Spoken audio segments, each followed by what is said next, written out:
অস্ট্রেলিয়ার জন্য এমন হার মেনে নেওয়া কঠিনই। 23 বছর পর অস্ট্রেলিয়া মাটিতে খেলতে গিয়ে তাদের হারিয়ে দিয়েছে বাংলাদেশ। শুধু যে হার তা তো নয়, পুরোটা সময়ই একরকম দাপট দেখিয়েছে তারা। ধাক্কাটা তাই অস্ট্রেলিয়া ক্রিকেটে জোরসোরেই লেগেছে। দলের ভেতর পরিবর্তনের দাবি তুলেছে সাবেকেরা, সমালোচনা হচ্ছে বেশ।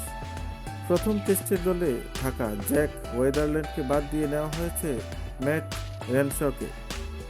অস্ট্রেলিয়া ঘুরে দাঁড়াতে কতটা মরিয়া তা টের পাওয়া গেলে উইকেটকিপার ব্যাটসম্যান অ্যালেক্স ক্যারির কথাতে।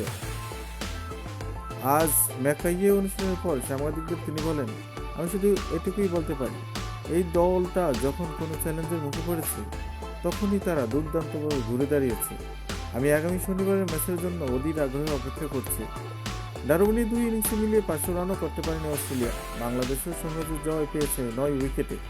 এমন হারের পর যে কোনো দলই তাদের ভুলগুলো খুঁজে বের করে শুধরাতেই চাইবে। ক্যারি জানিয়েছেন, ডারউইনে টেস্টের সময় কাজটা করেছে তারা। ক্যারি বলেন, আমরা একদল গর্বিত ক্রিকেটার। গত সপ্তাহে ম্যাচটা আমাদের পরিকল্পনা অনুযায়ী হয়নি।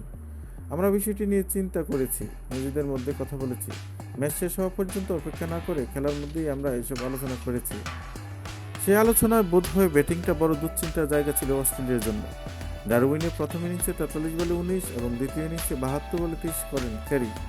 কমপক্ষে 40 বল খেলেছেন।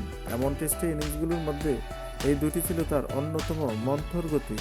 এ নিয়েও কী কাজ করেছেন ক্যারি বলেন, প্রথম ও দ্বিতীয় ইনিংসে মাঠের পরিস্থিতি ছিল দুই রকম। মাঝে দুটো উইকেট পরে যাওয়ার রান তোলার গতি কিছুটা কম ছিল। স্কোয়ার অঞ্চলে ফিল্ডারদের পার করে শট খেলা বেশ কঠিন হয়ে পড়েছিল।